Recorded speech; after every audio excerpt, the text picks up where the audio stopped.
Hello, my name is David Fisher, and we're going to try the first of a series of, hopefully, a series of short videos.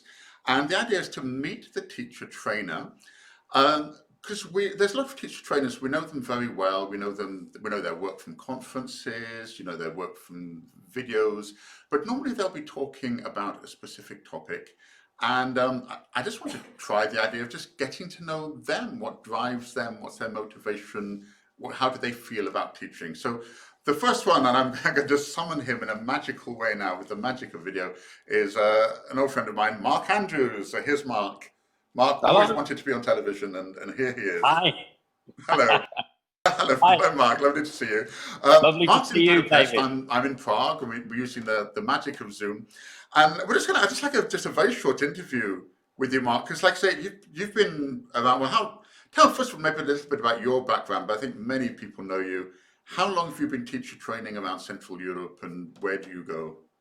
Okay. Well, I guess I actually started when I was in East Berlin, and I came back from a course in Manchester that I did in 1986, and it was a really good TEFL course, a one-year course.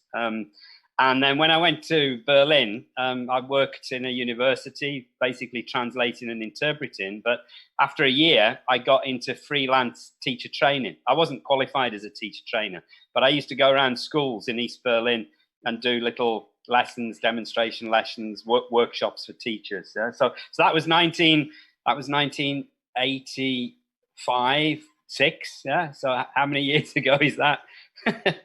30, Well, that's quite a lot. 34 35, is years, that? 34 years Yes. ago, long time. Right. And but what I'm more interested, like for this series of interviews, then is so tell us what about, because I know you quite well and I know what kind of drives you. What do you feel is important to you as a teacher trainer?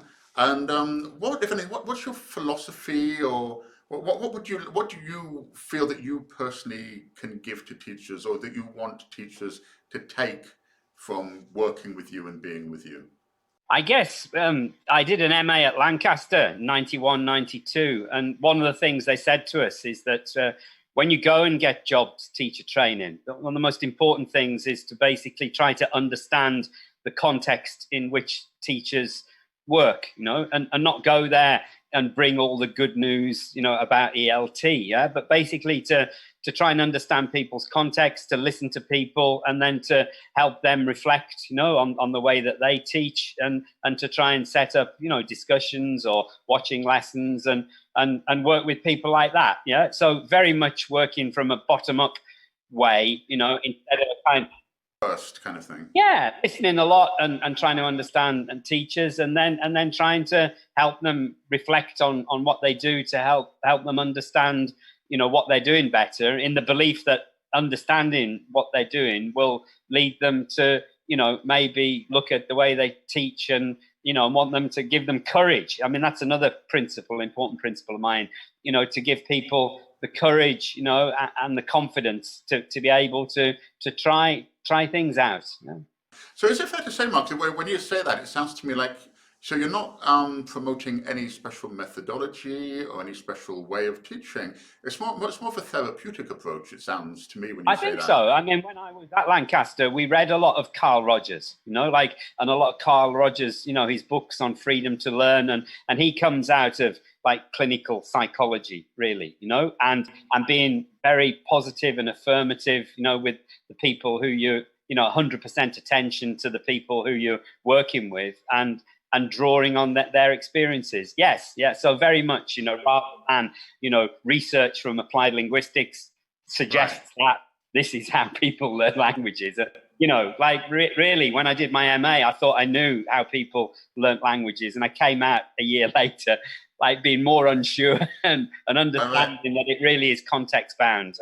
And so, I was much more modest, really, in my approach, and that I can thank, the people at Lancaster for that, really. Right. So it's very interesting though, because really, like I say, a lot of teacher trainers do come with a "I'm bringing the good news" kind of Mm-hmm. feeling about it, and this is how you could do it, or or especially publishers come, here's the latest approach. This is something we've Mm-hmm. discovered. Interactive Mm-hmm. whiteboard is going to make your life Uh-huh. better. But you're Uh-huh. very much, you wouldn't, as, you don't identify yourself with any particular. methodology, like I say.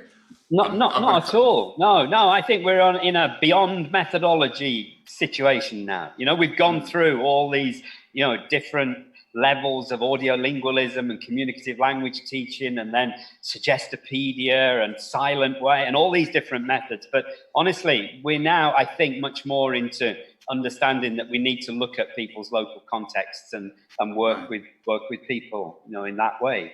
Right. Yes. So I've just got 2 more points there based on, and also how I know you. So again, based on what you're saying now, though, it's actually a very interesting approach. I feel quite close to it. It sounds a lot about empowering. You're saying about giving teachers confidence. And would you say, because I don't put words in your mouth, but would you say that teaching is like a skill that people should feel confident about? You want to make people feel, like I say, empowered, like confident in their own ability to be a teacher?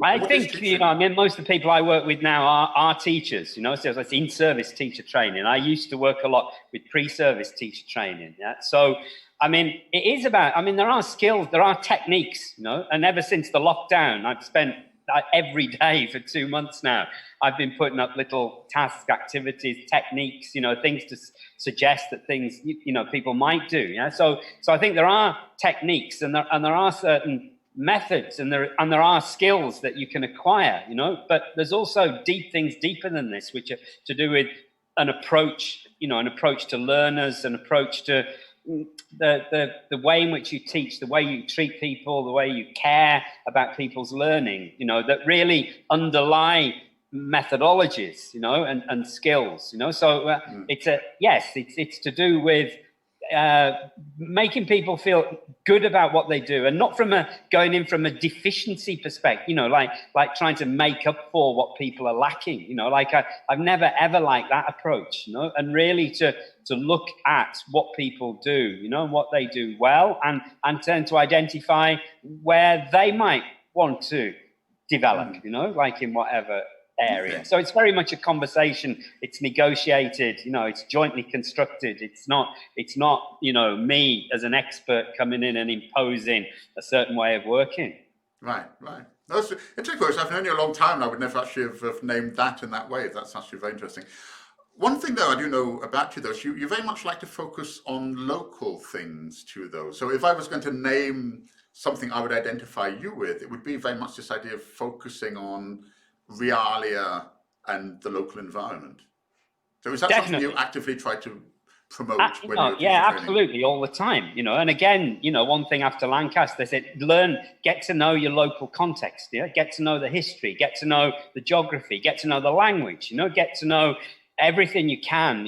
About the people that you're working with, and then you build on, what they already know, and then what you graft onto that is more effective, because it's based on people's experience and their real context. Yeah. So I strongly believe in all of that, David, and you've seen in the way we've done the plays together, like all of that feeds into that, and now during the lockdown, of course, it's fantastic, because people can't go anywhere. So all they've got is just what's immediately focus around. on what's close to them, on what they've got in their houses and their flats, and it's been a wonderful time to actually reflect on the local, and then to use all of that in learning English. Okay, that's it.